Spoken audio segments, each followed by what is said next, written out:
Hey guys, what's up? It's Merc here with Poolshed Games, and as you know, it's Infinity Month here in the Poolshed. And this video is me, I want to say and tell you guys that I reached the goal that I was hoping to reach for the month.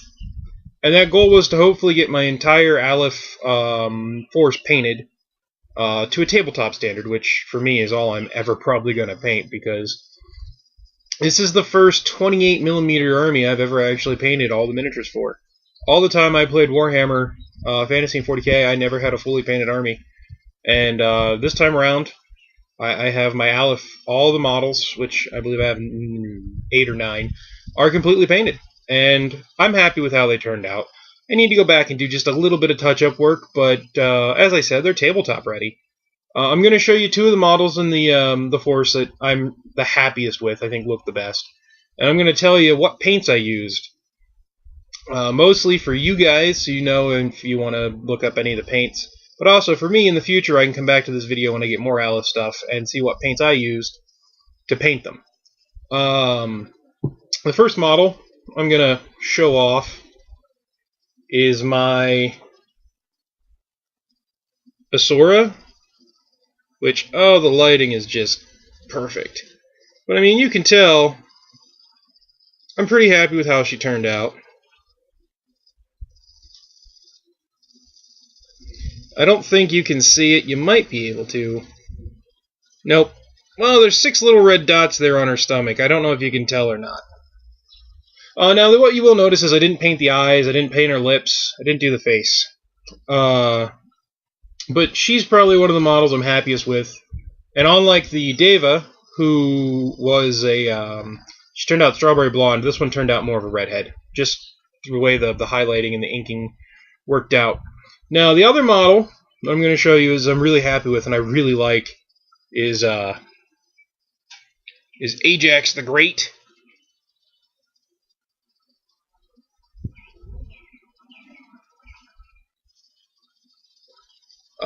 Basically, I think I could make that white a little bit deeper on him, and so the blue doesn't show through as much. That's a look at the hammer, which I'm pretty happy with too. Like I said, I didn't do the faces because I don't know, I'm just not. I don't think you need to do the faces for just tabletop level quality. I'm happy with how they turned out. All in all, it took me. I've worked on these models on and off, probably for a week, just not all at the same time, just on and off, like here and there. The initial 6 that I had in the box set have been undercoated and waiting for a while, and then I just did the last 3, so I have 9. So I just did the last 3 today, and I put the finishing touches and everything with dry brushing and inking. The one thing I want to say, before I get into what paints I used, is once you learn some just basic techniques, it's amazing how much more fun and rewarding painting can be.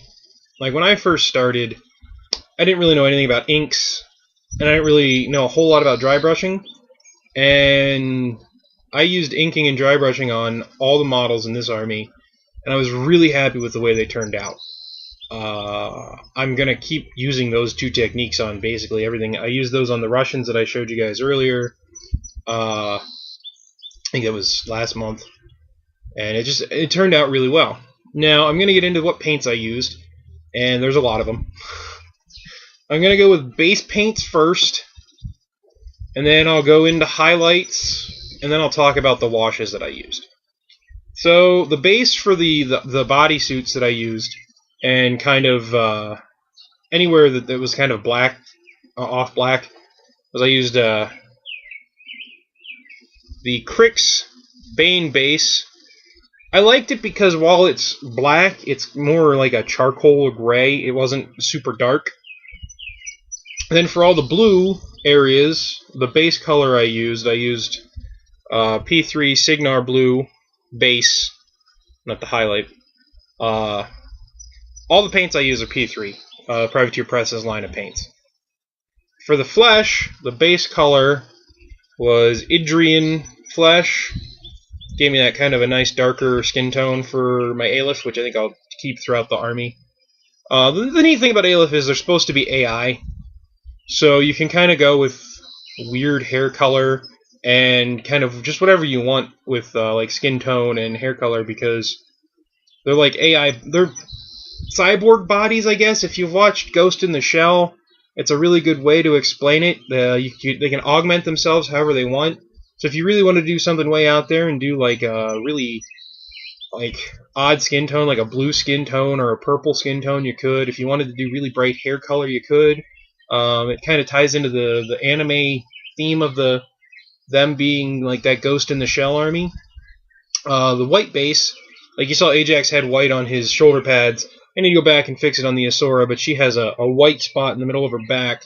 It's just the kind of the color I used to try to tie the army together a little bit.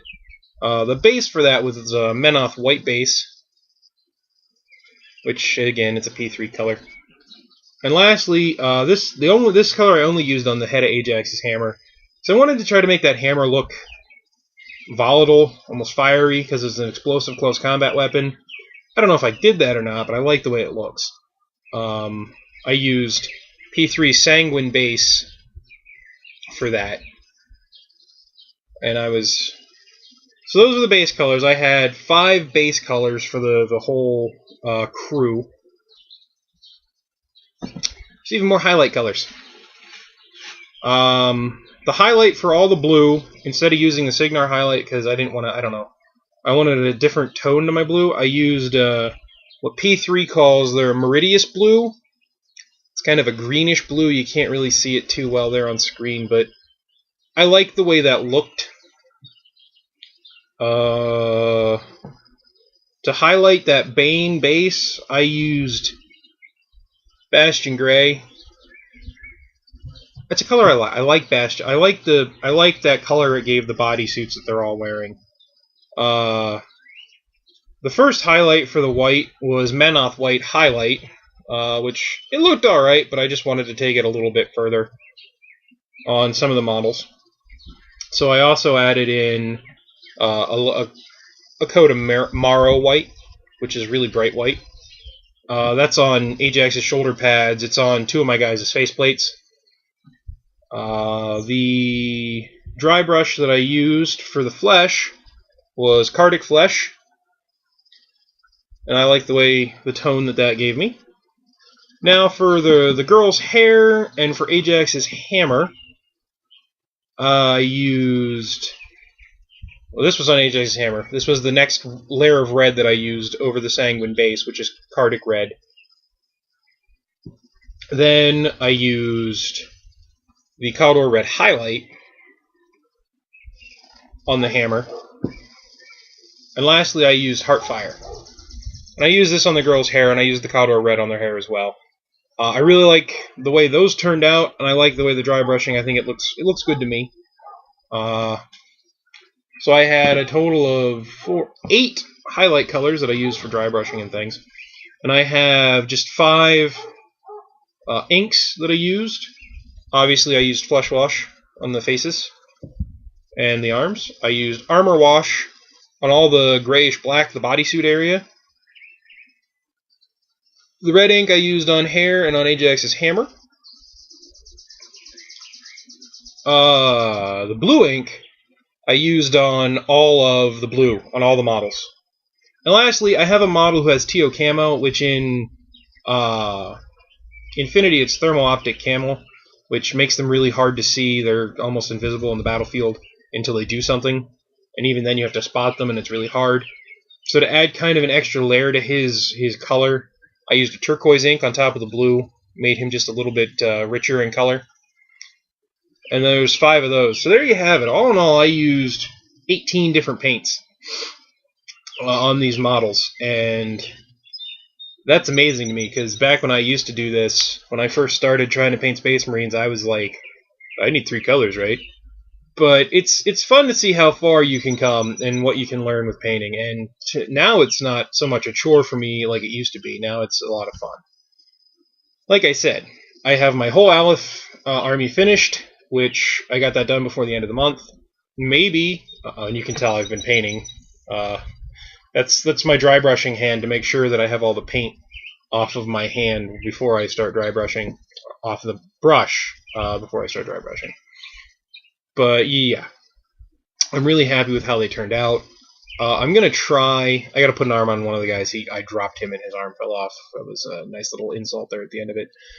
But I'm going to try to get some pictures taken of them, either with the camera on here, which isn't that great, or if I can find a digital camera, I'll try to take some pictures and either get them up on here as a slideshow or on our Facebook page. Which, if you've never been to the Facebook page, it's just Pullshed Games on Facebook. You can type it in and it should come right up. But that's it for this video. Hopefully you guys like the models. I'm happy with how they turned out. If you have any questions or comments, just leave them down in the comment section below. And we'll see you next time here at Pullshed Games.